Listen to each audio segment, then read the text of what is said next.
En el primer milenio antes de Cristo, en el norte de África, había unas sociedades complejas, unas sociedades clasistas, y por lo tanto esa gente traía ya ese bagaje.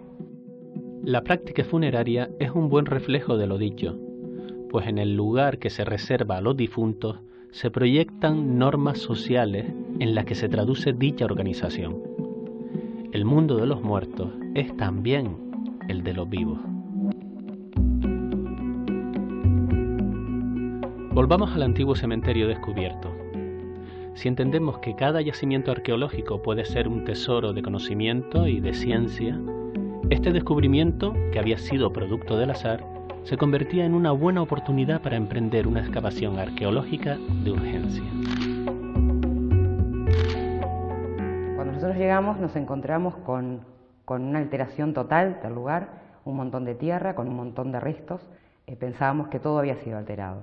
Desconocíamos de dónde venían los huesos, si venían de una necrópolis en túmulos, si venían de fosas.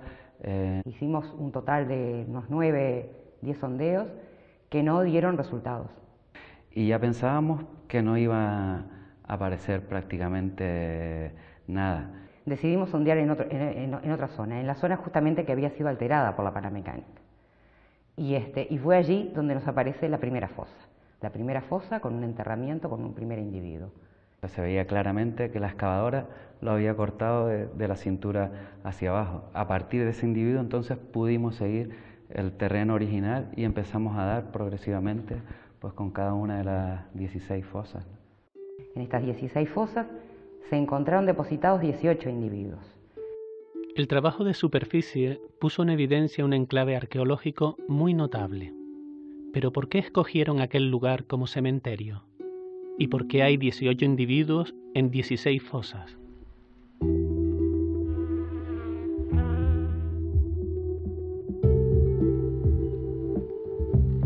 Para responder a las dudas, hay que tener en cuenta que en la actualidad el territorio de la costa galdense es bien distinto a como lo era cuando se construyó este cementerio.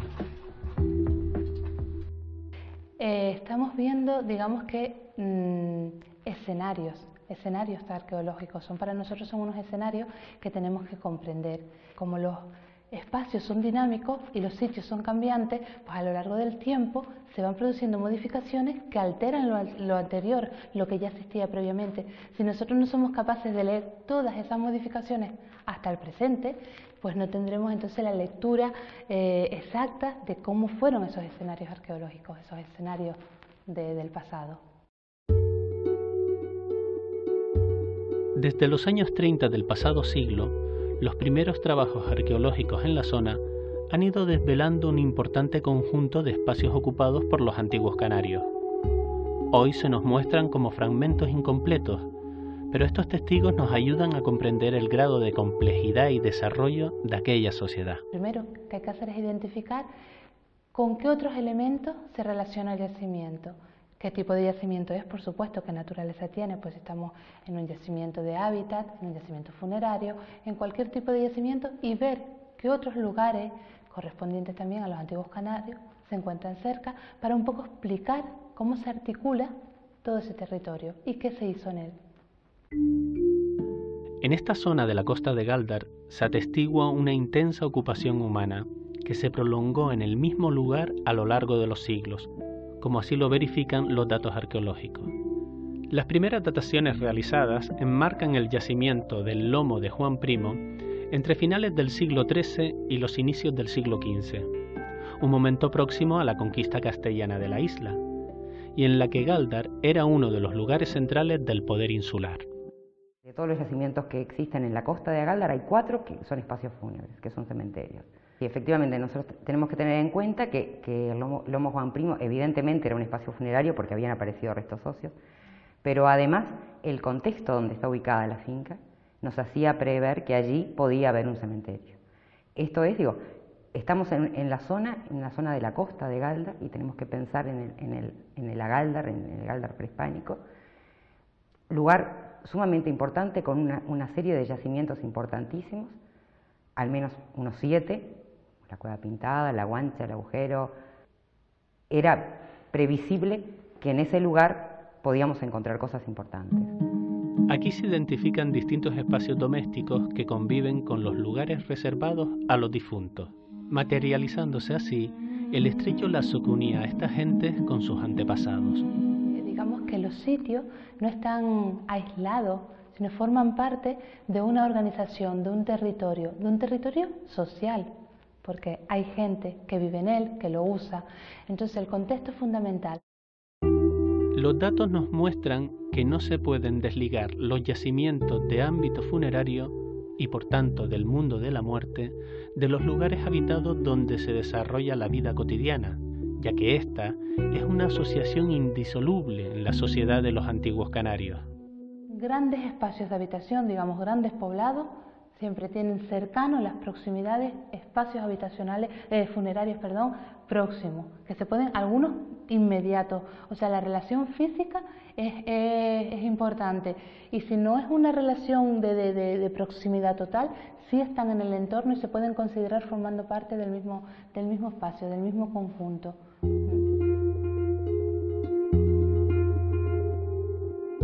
En lo que hoy se ofrece a nuestros ojos como un conjunto silencioso de ruinas dispersas, se escuchaba en su día el griterío de los niños jugando, el fuego de los hogares para la comida, cantos de trabajo, consejos de abuela, predictos judiciales o los llantos por los muertos.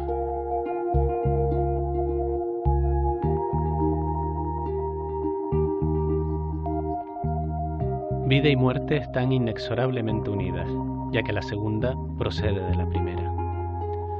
La forma de enfrentarse a la muerte, entonces y ahora, está mediatizada por nuestra percepción del mundo, por las creencias sobre la naturaleza de éste. La vejez es una victoria de la humanidad. Sin embargo, las sociedades contemporáneas huyen de todo lo relativo a esta, de todo lo que señale en esa dirección, porque de alguna manera implica la muerte. En la actualidad se ritualiza el culto a la eterna juventud, a la vitalidad, a la energía, a la belleza. No queremos aceptar el aspecto cíclico y cambiante de la existencia. Olvidamos el íntimo nexo que nos une a los seres vivos con la muerte. Esta se ha convertido en un hecho absolutamente aséptico. Lo que antes tenía lugar en los domicilios ha quedado relegado al espacio hospitalario y de ahí al tanatorio. El cementerio se alejó de lo cotidiano, creando un mundo de los muertos apartado del mundo de los vivos. Ahora la muerte y la vida parece que están como muy separadas entre sí. Es verdad que celebramos el Día de los Difuntos, por ejemplo, con la tradición nuestra cristiana, y en ese día la gente va al cementerio, y en otros momentos todavía había una relación más fuerte. Hay que pensar que los cementerios civiles son una, entre comillas, innovación del siglo XIX. Hasta ese momento, en las iglesias donde la gente iba a celebrar sus ritos, se enterraba a sus muertos y había una convivencia total entre vivos y muertos.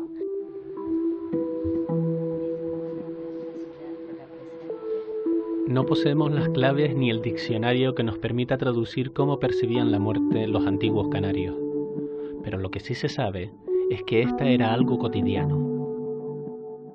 Una idea errónea que está extendida, está muy extendida, de pensar que los muertos van por un lado y los vivos por otro en estas poblaciones antiguas. La imbricación, digamos la interrelación entre vivos y muertos es un aspecto de su vida, es cotidiano. No existían los sistemas sanitarios que hoy conocemos. La subsistencia era dura y la esperanza de vida corta. Se enfrentaban a grandes enfermedades y hambrunas. Y seguramente por eso también tendría unas implicaciones para la comunidad en su conjunto y para cada individuo diferentes a las que nosotros tenemos ahora.